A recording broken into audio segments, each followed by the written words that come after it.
Two New Yorkers were on vacation, driving in the state of Louisiana.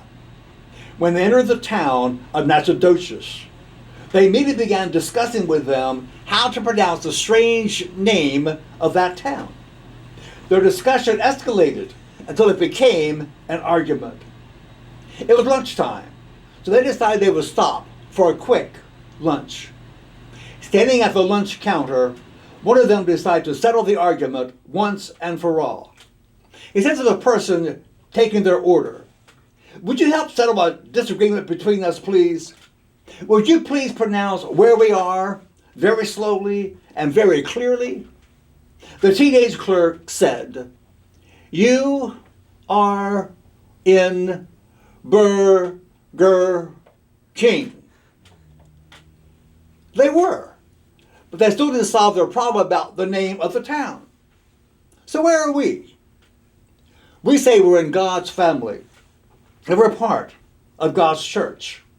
But are we being the church, the body of Christ? We now find ourselves in the season of Pentecost. We recently celebrated Pentecost Sunday, a day to celebrate the birthday of the Christian church, a day to remember the church's power. Does a modern day church resemble the church described in the book of Acts? On the day of Pentecost, something amazing, exciting happened. The sound of a rushing wind, like a windstorm, tongues of fire, disciples were speaking in different languages, thousands were being added to the church, and lots of excitement. Excitement everywhere. Are we excited about being a part of God's family, being a part of God's church? A traveler visited a small town and stopped to get gas. The traveler asked if there was a place close by to get something to eat. And the gas station attendant said, "Well, no, there's just a cafe down the road, but it closes at 6 o'clock. The traveler then asked, "What do folks around here do for excitement?"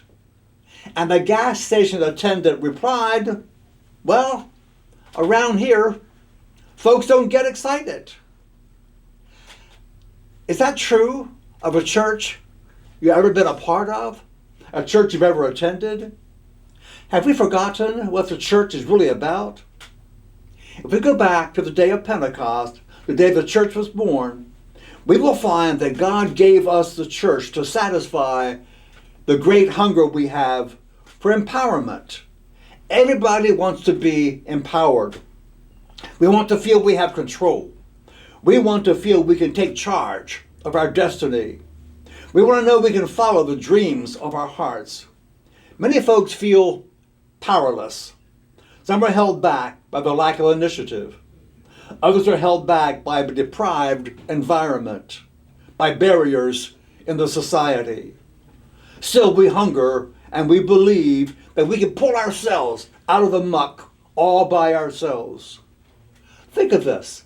And for the farmers, fishermen, tax collectors, and housewives became so empowered, they turned the Roman Empire upside down. How they do it? They opened themselves to the Spirit of the living God. That's always the first step, isn't it?